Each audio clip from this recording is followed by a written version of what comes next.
চেষ্টা করি, ইসলামের অপব্যাখ্যা করি, যে কোনো ধরনের অপব্যাখ্যা করে একটা গ্রুপের মধ্যে গ্রুপবাজি করে মিথ্যাচারী করে ধর্মীয় দাঙ্গা বাঁধানোর চেষ্টা করি। সেই জন্য আমাদের যারা সমাজের শুভবুদ্ধিপূর্ণ লোক যারা আছেন তারা সবাই সচেতন থাকবেন, এটা আমরা আশা করছি। আরেকটা কথা জানেন যে আমাদের গভর্নমেন্টেরও পলিসি আছে যে বিষয়ে যে উৎসবটা কিন্তু প্রত্যেকটা মানুষের উৎসব আছে। ধর্ম যার যার হতে পারে, উৎসবটা কিন্তু প্রত্যেকটা মানুষের উৎসব আছে। আমরা বিশেষ করে বাংলাদেশে আমরা মুসলিমরা দুর্গাপুজোতে পার্টিসিপেট করে, হিন্দুরা ঈদে আসে, এটা আমাদের এখানে একটা অত্যন্ত গুরুত্বপূর্ণ ঐতিহ্য আছে। তো সেটা আমরা ঐতিহ্যের ধারক এবং বাহক হয়ে থাকবো, এটা আমরা আশা করছি।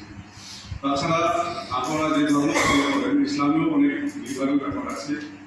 আপনারা ঘটনা ছোট বলি, যেটা আপনারা অনেকেই জানেন।